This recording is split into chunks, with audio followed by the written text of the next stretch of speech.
Sairam electronics and batteries सर्व प्रकारच्या नामांकित कंपन्यांच्या बॅटरीज, इन्व्हर्टर, सोलर, इलेक्ट्रॉनिक वस्तू सायराम इलेक्ट्रॉनिक्स मध्ये होलसेल दरात उपलब्ध. ठिकाण नगर मनमाड रोड, खरेदी विक्री संघ, व्यापारी संकुल, राहुरी. गणेश देवतरसे. मोबाईल नंबर 93 25 42 22 32 आणि 77 09 80 59 05. न्याय आपल्या दारी ही संकल्पना घेऊन महाराष्ट्र विधी सेवा प्राधिकरण काम करते. नागरिकांना आपल्या हक्काची, अधिकाराची आणि कायद्याची माहिती असणं आवश्यक आहे. दुर्बल, मागासवर्गीय, अशिक्षित नागरिकांना कायदे आणि मार्गदर्शन करण्याचं काम विधी सेवा प्राधिकरण मार्फत होत आहे, याचा आनंद आहे, असे उद्गार मुंबई उच्च न्यायालयाच्या औरंगाबाद खंडपीठामधील न्यायमूर्ती विभा कंकणवाडी यांनी राष्ट्रीय विधी सेवा प्राधिकरण दिल्ली आणि महाराष्ट्र राज्य विधी सेवा प्राधिकरण मुंबई यांच्या मार्गदर्शनाखाली आणि जिल्हा विधी सेवा प्राधिकरण अहमदनगर, तालुका विधी सेवा समिती आणि तालुका वकील संघ श्रीगोंदा यांच्या संयुक्त विद्यमानं घेण्यात आलेल्या कायदेविषयक जनजागृती आणि शासकीय योजनांची माहिती तसेच प्रत्यक्ष लाभ वितरण महाशिबिराच्या दरम्यान बोलताना केलाय. तर सन्माननीय न्यायमूर्ती संतोष चपळगावकर यांनी बोलताना म्हटलंय की विधी सेवा प्राधिकरण हे न्याय व्यवस्थेचे एक अंग आहे.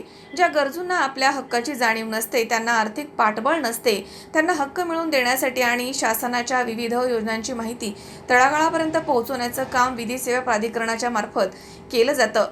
आज विविध योजनांमार्फत गरजूंना याचा प्रत्यक्ष लाभ मिळाला आहे आणि यामार्फत त्यांच्या डोळ्यामध्ये दिसणारा आनंद म्हणजेच खरा न्याय, सन्मान नागरिकांना मिळाला असं आम्हाला वाटतं. शासन आणि त्यांच्या योजना त्यांच्यासाठी मध्यस्थीचं काम म्हणजेच विधी सेवा प्राधिकरण आहे. या कार्यक्रमप्रसंगी मान्यवरांच्या हस्ते विविध योजनांचे स्टॉल्सचं उद्घाटन करण्यात आलं आणि प्रत्यक्षात लाभही देण्यात आले. यावेळी जिल्हा सत्र न्यायाधीश आणि तालुका विधी सेवा समिती अध्यक्ष मुजीब शेख यांनी म्हटलंय की यावेळी जास्तीत जास्त स्टॉल्स लावून लोकांना याचा फायदा कसा भेटेल यासाठी प्रयत्न केलेत. याआधी देखील अशी शिबिरं घेतली आहेत आणि यासाठी सर्वच प्रशासनाचे मोठं सहकार्य लाभलंय असं त्यांनी म्हटलं. कार्यक्रमाचे प्रास्ताविक जिल्हा विधी सेवा समितीचे सचिव न्यायाधीश भाग्यश्री पाटील यांनी केले. सूत्रसंचालन नितीन कुलकर्णी आणि अशोक रोडे यांनी केले. तर जिल्हा सत्र न्यायाधीश मुजीब शेख यांनी सर्वांचे आभार मानलेत.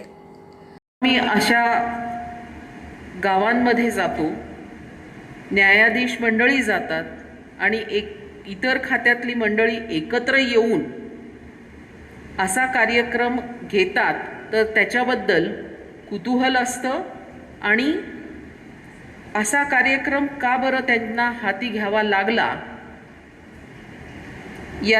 हा प्रश्न उद्भवतो.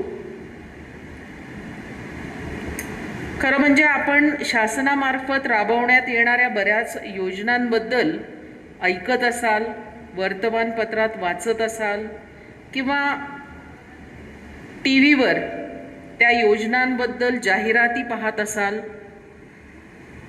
सर्व योजनांची माहिती प्रत्यक्ष लाभार्थ्यापर्यंत जात असेल की नाही याबद्दल काही वेळेस साशंकता निर्माण होते. त्याच्यामुळं अशा प्रकारचे कार्यक्रम हाती घ्यावे लागतात. या कार्यक्रमाचा उद्देश स्पष्ट आहे. 2 कारणांसाठी असे उपक्रम घेतो, ज्याच्यामध्ये विधी सेवा प्राधिकरणाचा सहभाग असतो. एकतर सरकारतर्फे राबवण्यात येणाऱ्या योजनांची माहिती लाभार्थ्यांपर्यंत पोहोचवण्यास शासनाच्या इतर विभागातील लोकांना व्यासपीठ निर्माण करून देणे आणि दुसरे म्हणजे विधी प्राधिकरणामार्फत पुरवण्यात येणाऱ्या सेवांबद्दल माहिती करून देणे. माहितीच्या अभावामुळं बरेच लोक जरी ते निकषांची पूर्तता करत असतील तरी ते वंचित राहतात आणि अशा परिस्थितीमध्ये काही वेळेस माहितीच्या अभावी फसवणुकीचे बळी सुद्धा पडतात. प्रगतिशील आणि सुसंपन्न राष्ट्र निर्माण करू, राज्य निर्माण करू असं मला वाटतं आणि त्यामुळे सरते शेवटी मी एवढंच म्हणेन की इथे जेवढे लोक उपस्थित आहेत ते सुसंपन्न होवोत आणि एक चांगले नागरिक बनून त्यांनी राष्ट्र आणि राज्य उभारणीसाठी प्रत्येकानं योगदान द्यावं आणि सकारात्मक राहावं, इतकीच मी त्यांच्याकडून अपेक्षा करते. धन्यवाद. योजनांची माहिती आहे. शासकीय कार्यालय सुद्धा त्याकरता त्याच्या अंमलबजावणी करता आणि लाभार्थी शोधण्याकरता कार्यरत असतात. त्याकरता शासकीय विभाग आहेत. परंतु अनेकदा असं होतं की लाभार्थी जो खरा लाभार्थी आहे, शेवटच्या लाभार्थी आणि शेवटच्या गरजू व्यक्तीपर्यंत ही योजना पोहोचत नाही. आणि ह्या योजना न पोहोचल्याने जे काही संविधानाच्या तरतुदीनुसार जे कार्यक्रम किंवा योजना शासनाने तयार केलेल्या आहेत, ज्याबद्दल नियम आणि ज्याबद्दल जे काही लाभ वितरणाचा निधीची तरतूद शासनाने केली आहे, त्याचा विनियोग होत नसतो. याकरता कारण न्यायालय न्याय देण्याचं काम करतं. न्यायाची परिभाषा, न्यायाची व्याख्या ही फक्त शब्दांमध्ये उतरवलेला न्यायनिर्णय न ठेवता तो समाजातल्या प्रत्येक शेवटच्या घटकांपर्यंत न्याय पोहोचून आणि त्या व्यक्तीला न्यायालयात आल्यानंतरचा न्यायनिर्णय न्याय नव्हे तर जगण्यासाठी जर अन्याय होत असेल, त्यातून जर त्याची सुटका केली तर तो सुद्धा न्याय आहे, अशा या संकल्पनेतून आचार्य महामंडळाचे आयोजन केलेलं आहे. मला न्यायालयातनं न्याय घ्यायची इच्छा आहे, परंतु त्याच्याकडे आर्थिक पाठबळ नाही, त्याला कुठल्याही प्रकारचं गायडन्स मिळत नाही, काय करायला पाहिजे ते त्याला समजत नाही, आपल्या हक्काची जाणीव त्याला पुरेशी नसते. अशा सर्वांना मदत करण्यासाठी, मदतीचा हात देण्यासाठी हे विधी सेवा प्राधिकरण काम करतं. या ज्या सर्व शासकीय योजना आज आम्ही इथे दालनं पाहिली, त्या सर्वांमार्फत या शासकीय योजना जनतेपर्यंत पोहोचवल्या जातात. तर न्यायालयाचं काम न्यायाधीश हे नक्कीच कोर्टामध्ये करत असतात, परंतु प्राधिकरणाच्या मार्फत ह्या ज्या संपूर्ण न्याय सामान्यपर्यंत पोहोचवणाऱ्या योजना आहेत, त्या पोहोचवण्यासाठी शासन आणि लाभार्थी यांच्यामधलं दुवा बांधण्याचं काम प्राधिकरण करत आहे. आज प्रत्यक्ष या कार्यक्रमामध्ये भाग घेताना या लाभार्थ्यांना ह्या सर्व योजनांमध्ये आज प्रत्यक्षरित्या जे योजनांचं वाटप करण्यात आलं, लाभांचं वाटप करण्यात आलं, त्यावेळी त्यांच्या डोळ्यामध्ये जो आनंद होता, तो आनंद म्हणजे खऱ्या अर्थाने न्याय आहे. आणि हा आनंद सर्वांपर्यंत पोचवला जावा यासाठी प्रयत्न करणं हे शासकीय यंत्रणेचं आणि न्याय संस्थेचं सुद्धा काम आहे. या सर्व संस्था एकत्रित काम करतील तरच खऱ्या अर्थाने संविधानातले उद्दिष्ट आपण प्राप्त करू शकू असं मला वाटतं. या ठिकाणी तालुक्यामध्ये विधी सेवा समितीनं अतिशय उल्लेखनीय काम करण्याचा आम्ही प्रयत्न केलेला आहे की समाजसेवा जितकी आम्ही या ठिकाणी 8 महसूल हे आहेत, त्या 8 महसूल याच्यामध्ये आम्ही विधी सेवा समितीमार्फत शिबिरं घेतले.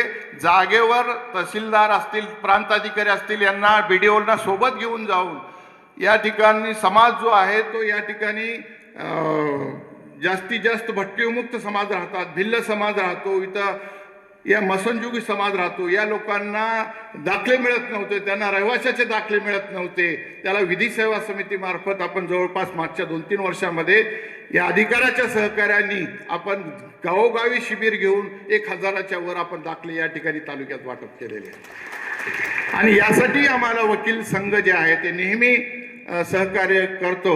त्याबद्दल मी या वकील संघाचा अध्यक्ष, त्यांचे सर्व पदाधिकारी, सिनियर मंडळी, तरुण माझ्या भगिनी या सर्वांचं मी या ठिकाणी आभार व्यक्त करतो. त्यानंतर या कार्यक्रमासाठी आपल्याला वेळोवेळी सहकार्य करणारे या शिक्षण संस्थेचे अध्यक्ष राजेंद्रदादा नागवडे, प्राचार्य सूर्यवंशी सर, दोघांचेही माझ्या मनापासून आभार व्यक्त करतो.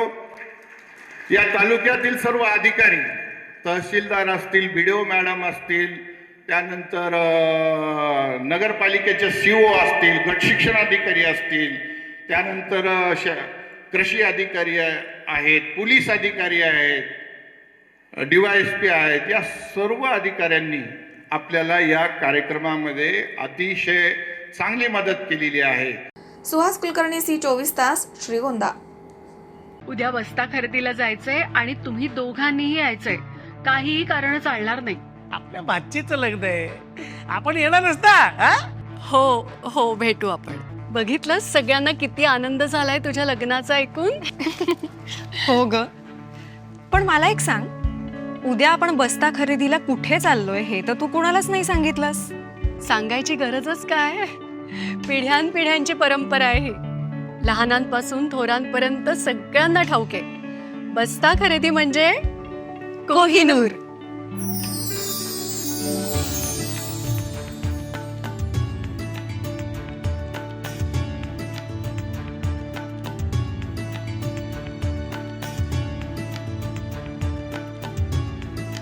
बस्ता खरेदीचं हक्काचं ठिकाण कोहिनूर, MG रोड आणि सावेडी, अहिल्यानगर.